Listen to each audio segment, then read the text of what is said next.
Let's talk about the meltdown that is happening all over the film world online, seemingly, because let me tell you, this is something that I think has just been so wrapped around online discussion that I don't think people who are talking about this realize that in the real world, people don't really care. So Mad Max Fury Road was a film that came out back in 2015, and at the time being, I remember this was a huge spectacle, not because of Mad Max, like it was a little bit about the Mad Max stuff, but the fact that you had Tom Hardy coming off Bane, you had Charlize Theron, who is a huge megastar, attached to this whole epic that just looked like an insane thrill ride. People were there. Now, of course, the Mad Max Saga, I'm not trying to say or diminish it in any way. Of course, it has some cultural relevance and all of that. But at the time being, Bane, Charlize Theron, starring in a film that just looked bonkers. People were lined up for that. And this is also a different time as well. I mean, economic-wise and all of that. Like, there's so many factors that went into this movie being a pretty okay hit. Like, it wasn't extravagant or anything.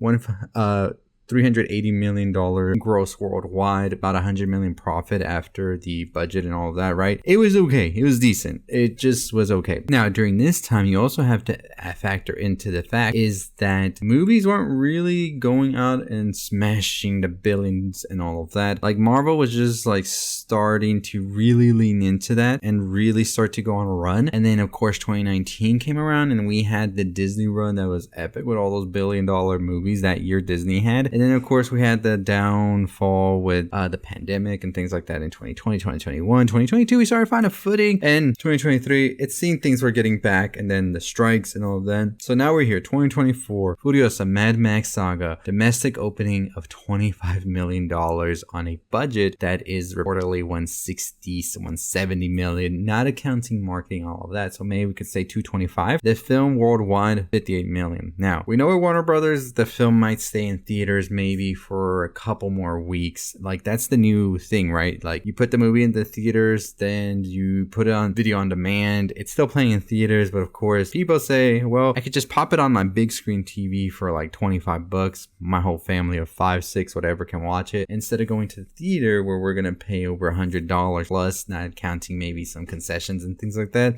Yeah, we're popping it on the TV at home. Now, I'm not here saying that it's streaming's fault that the movies aren't doing as hot as they used to. We still don't have a $1 billion movie this year. The closest it's come to is Dune 2. We do have Planet of the Apes sort of coming in a little strong. It's at $300 million plus. Currently had a pretty big budget as well, around the 140s, 150s. I think the problem here, and that nobody's really addressing, is not the consumers either. So much elitism this weekend, honestly. Like, people talking about, oh, you can't afford to go to the movies and stuff like that. Yeah, some people can't afford to go to movies sometimes because either not enough money, or the other thing is not enough time. That's the problem here. And I think people aren't seeing the bigger picture here, is that we live in such a different world. And the thing is, people have options now. You can go on streaming, you can be entertained on social media for hours on end. And I think that studios need to realize this, is you're not gonna have $1 billion hits all the time. That's just something that's not gonna happen. And I think studios have become so greedy, and they become so like wanting to spend however much, because they say if we don't spend 150 million, we won't get the $1 billion movie. Well, you don't need the $1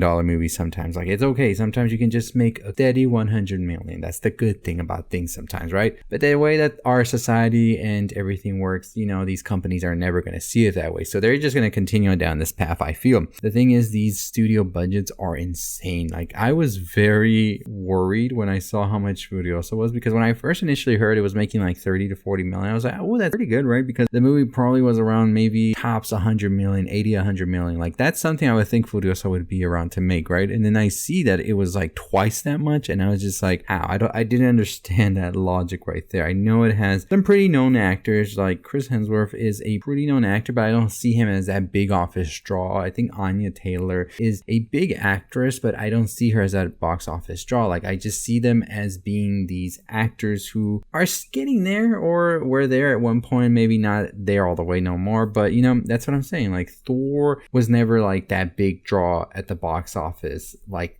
you know, other like actors, heroes, whatever. You know, like you got the Scarlett Johanssons, you got the Robert Downey Jr.'s, like those actors I feel like cool, and Tom Cruise. And you know, it's just interesting seeing this like warped way that Hollywood is thinking right now, where they might see something popping off on TikTok, Twitter, or whatever, and they say that's the one that we need to go because look at this. But when you detach from that reality and go into this reality out of the tech world, out of the screens and all of that, you go around to ask somebody like at your local grocery and everything if they know who this actor is. Most of the time they might not know at all. There's exceptions, like I think everybody would know who Tom Cruise is. That is something I think about sometimes, and that's not to say that just because they're in the movie and everything it's going to do amazing. Like there's so much more that goes into it, because I think also the problem is IPs are strong. And I think that a lot of people feel some sort of safety when it comes to IPs, that they know they might get something good out of, because at the end of the day, people are going to see these films with their families. And you know, the average moviegoer goes maybe once or twice a month. So they're going to choose those 2 good movies to watch, or maybe one, or maybe they might just skip it in general the month. A lot of people don't go to the movies as often as people might think too. And I think the problem is not the consumer, because you really do have to give them something that they're going to trust and that they're going to be excited for. I think the problem is the studios, because if the movies weren't so over budget as they are, we would be having a different story here. Like if Furiosa was cut down in half, I'm pretty sure that this would be such a huge success that the film opened up to like 50 plus million at the box office, and it still has a bit to go. And you know, making a huge profit might work, but you know, it's so I don't know. I just always had that little rant I wanted to talk about, and I just was over at seeing the many takes online about Furiosa and its opening. And you know, I think this year we will see some movies hit $1 billion. I'm pretty sure Deadpool goes to the $1 billion. Despicable Me is a for sure going to the $1 billion. Inside Out 2 could get close. I feel like it could stop at the 750 to 800. I think Joker for Let It Do, no matter what people are saying, I think that definitely is going to hit the $1 billion. And Moana is another one that could get pretty close to it. Interested in seeing how Challengers 2 was such a big budget film, because yes, granted, it is a very good film in my opinion. I think it's a very strong film, but at the same time, how do we warrant Challengers being a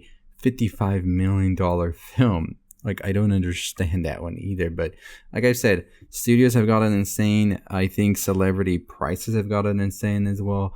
And that's the thing too we've seen before, is there's a point when I think Robert Downey Jr. and Scarlett Johansson were like 50 million plus, which is just insane too. I think that it's just a big disconnect, and I think that we are reaching a boiling point where we're going to see it all tip over, and it might be great for the whole thing to just come back down and people realize, hey, this is insanity, like let's tone it down. But we'll see if the studios learn anything from the 2024, because 2024 is going to be the year where we're going to see these films not do so hot. $2 or $3 billion movies, I think that's what we'll see. But anyways, let me know your thoughts and opinions on Furiosa's box office. What do you think about the current state of Hollywood and the budgets as well? Because that is the only thing that's the problem here. I don't think the consumer is the problem. I don't think that anything else is the problem, because I think it's the budget what it comes down to, because these openings are pretty significant. I think $50 million for a prequel to a film that didn't do that hot with some stars that aren't like well known like that is a pretty decent opening, but it's just that budget was what got in the way. So let me know what you think in the comments down below, and as always, that is going to do it for me. Make sure you check out our other videos today on the Cannes winner Anora, as well as The Substance, talking more about it, and I'll see y'all next time. Stay safe, stay positive.